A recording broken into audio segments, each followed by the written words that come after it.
I'm sorry. I totally get it. Where have I been? I know.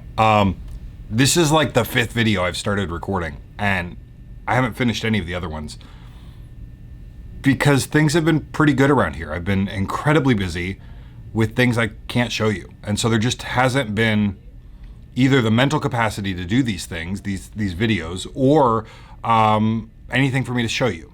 That said, I want to show you something that I think will be relatively quick, just kind of to say hi again, to get us back in the swing. Like really, honestly, editing these things is the hardest part, the thing that takes the most time. So I'm going to try to get back in the swing of these things by editing this one, and then the next, and then the next. So that said, I have had my second cutter break down.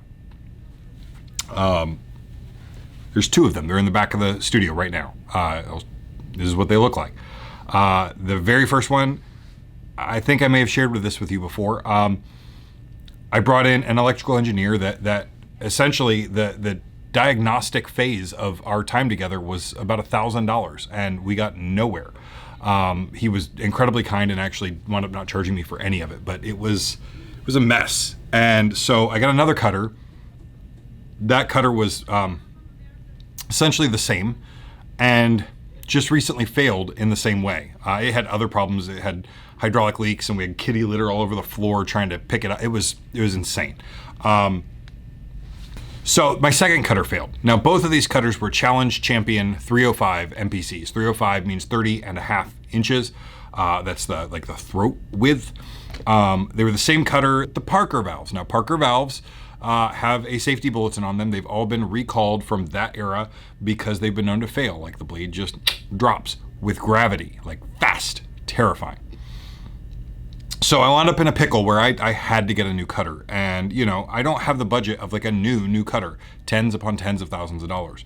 And so I'm always in the market for a used cutter. And I wanted to try a Polar that is a German brand that is, it's just way more romantic to me. Like the motion of a Challenge and then back up, like it sits and then it comes back up, compared to this Polar motion that just kind of kisses the paper and comes back up. You'll see it in just a minute because I got one. I got a Polar. It is incredibly old. In fact, it is so old that it says made in Western Germany on it. 1964, I think it is. And what a crazy trek it was to get it here. I bought it from someone locally. I had been looking for a few weeks. I actually was able to increase my budget because I closed a project that allowed me a little more freedom. And then got to the point where I just had to move. I called people all over the country. I had one cutter lined up that was not a Polar. It was a Challenge, but an even older Challenge with an aftermarket computer. So let me say this. My criteria were, brand aside, it had to have at least a 30-inch throat because I'm very often cutting 28-inch sheets, and I want at least a little bit of space outside of that. And it had to have a computer. Now, I've had quite a few old man printers, you know, kind of chew me out. Why do you need a computer? Blah, blah, blah. Well, the reality is, even with a computer, very often when I am cutting, granted, I'm only doing a dozen or so jobs a year, but when I'm cutting, I'm often doing more than a day's worth of cutting, even with a computer. To take that away would decrease my efficiency to the point where it would take multiple days and would introduce a variable of inconsistency that I'm not okay with. So I needed a computer. There is a company that makes an aftermarket computer, the base model of which is called the Microcut Junior, which my understanding is those are $4,500 to $5,500 a pop. Wherever you go, I could put that on my broken cutters and that would fix it. But it would take a while. I wanted to try a Polar, and out of the blue, this Polar shows up 45 minutes for me for a ridiculously low sum of money. It is an incredibly old cutter, but worth a risk. The reality is the cost that I paid to buy and move this cutter was less than I can sell the Microcut Junior, which is very old and used, less than I can sell that for on eBay. So it is like literally a no risk proposition as long as the Microcut works, which it does. Spoiler alert. So I've got this cutter. I keep looking over at it because it's like, it's right there, and I'm going to show it to you in just a second. But I want to tell you, I called, this cutter was a situation where two shops had combined. They didn't need both cutters. This cutter was slightly larger, mostly depth-wise. It just didn't fit, didn't work. Power was an issue. It is 3-phase, which means it has 3 hot legs. You have to have a special, like almost every place you can have electricity, you can have 220 or 240 volt single-phase electricity. That's like all of your appliances, your big appliances with the weird plugs. That's 2 hot legs. 3-phase is totally different. Your building has to be wired for it. I don't think my building even has it. To add it to my specific unit would mean a whole new panel. I mean, it'd be tens of thousands of dollars, or at least $10,000. They needed to get rid of it. They needed it out of their hair. I called them, told them I was going to buy it. They loaded it on a truck. I'm not fully clear on whose truck it was or how that worked, but about an hour after it was supposed to have already been here, I texted and said, hey, what's going on? And got this picture back. It had fallen over. That was terrifying. I was like, oh man, this sucks. I'm back to square one. But I made some calls. I called my friend KC, who I think you met in a video a while back, and he gave me his boss's number. I called his boss and just kind of talked through what worst case scenario was. And that's where he's like, look, it's worth it for the Microcut Junior alone. Go ahead and buy it either way. So we had a local rigger move the cutter out here, Hancock Printing Equipment. They moved it out here. The guys were amazing. They did a great job. It's on this pallet that's got some issues to it, but bracing that pallet are 4x6s that are just solid. This cutter is like in the most solid of situations of any cutter I've had in the studio.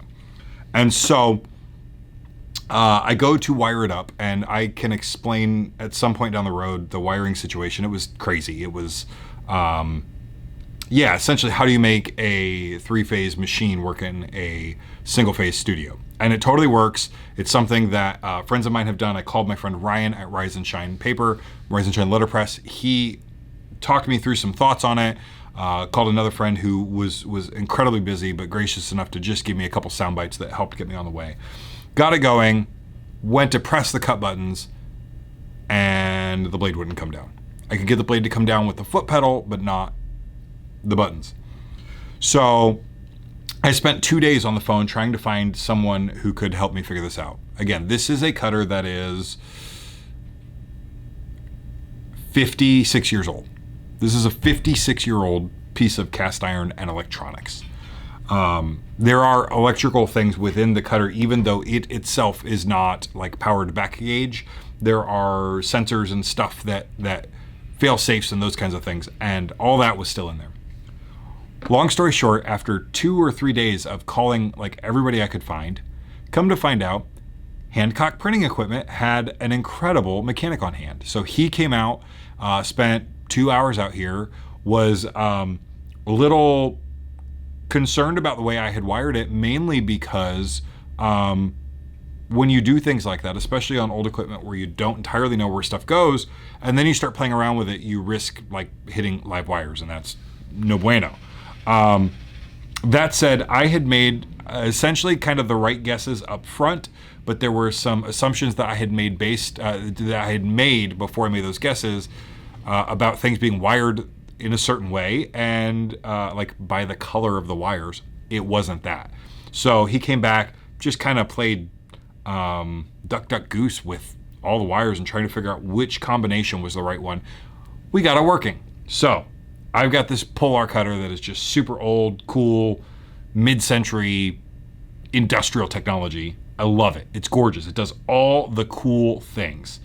I need to change the blade on it. The left side of the blade has a nick in it. I found a blade sharpener that I think is going to be like the right people. In fact, they had helped me find some people who found the right people. So I want to show you this blade change, which is my very first one on this cutter. It is not the same as on a challenge. And so I'm going to do this for the very first time, and I'm going to document it here. So if I lose life or limb, it'll be here for posterity. So why don't we go check that out? So I had to go on a hunt for the manual for this thing and found it. This whole 18 pages of manual cost me $60 to get here, and not really worth it. That said, page 6. How to install the knife. How to install the knife. So I'm gonna read this even though I can't see the pictures.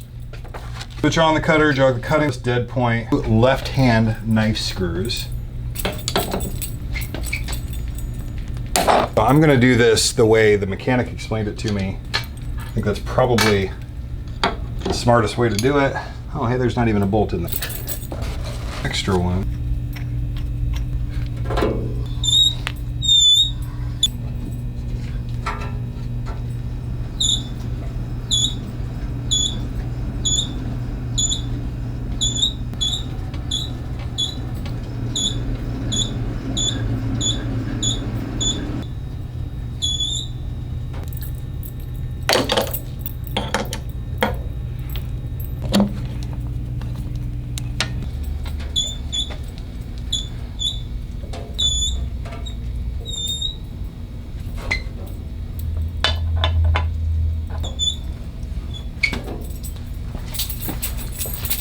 All right, this is the part that is nerve-wracking. This is where there's an exposed blade just kind of hanging out.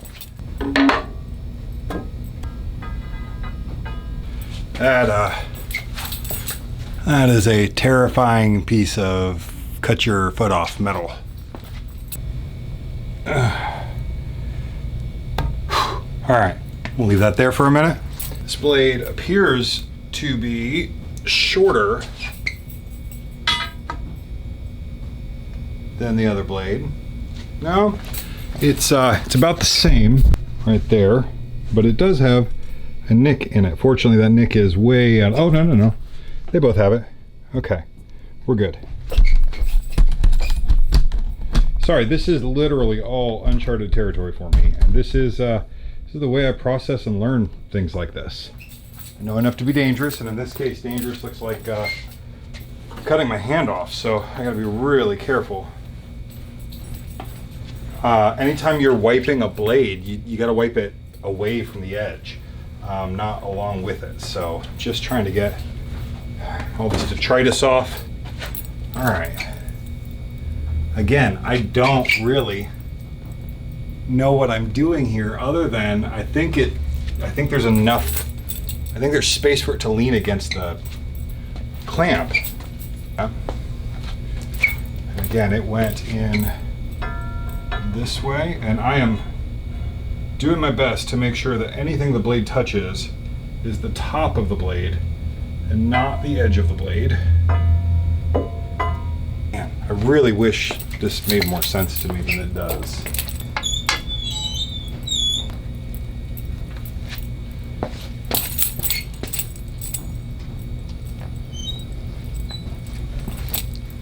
And I don't see holes.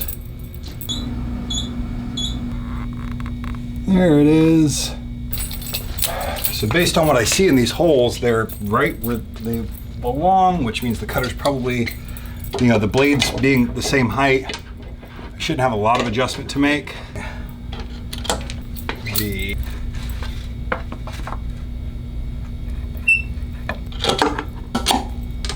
All right, I am fully anticipating this blade change not having gone well, the blade being close to ruined, and needing to replace it. That's just par for the course, based on the level of knowledge I have. That said, we learn something when we do things, so hopefully I know enough now to do it even better the next time.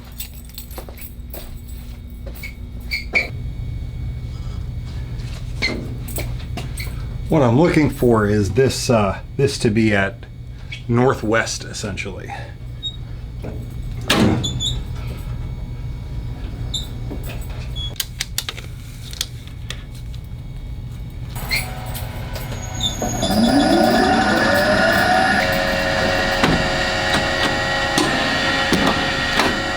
That didn't quite get all the way through, so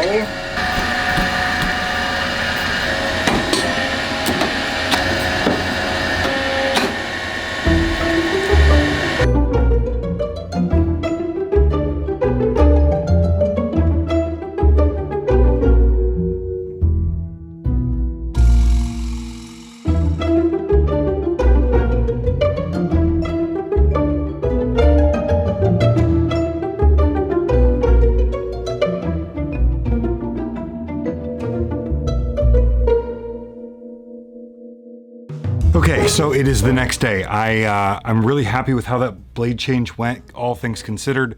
I spent a lot of time asking a lot of people, and there are some features that look like they're there for a better blade change, but based on the kind of the inner workings of this machine, it appears to me as though the power has to be on and the motor spinning to do both of those, and that terrifies me, like beyond description. So I'd much rather do it the way I just did it than the ways that people have told me are possible. On newer machines, essentially the blade can come down separate from like full power, and then there are other options. So I'm gonna call it a day for that. I figured out how to make those adjustments. There's a lock nut on the back. It all works. I will come back and do this video again when I actually have some practice doing this. I just sent that blade off to be sharpened. When that comes back, probably pretty quickly, I'll cycle through a couple blades just to get a feel for it.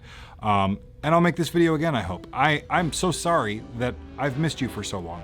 I am especially thankful to my patrons who have stuck with me through this craziness, especially Jordan Marble and Torsten Jansky. They are both incredible, have been with me for a while. If you would like to support the work of this channel, you can go to patreon.com/afinepress. I hope that you enjoyed this video. We'll be back with more project videos soon, some incredible stuff coming up. In the meantime, if you enjoyed this, click like, subscribe, do all that jazz, and I will see you on the other side.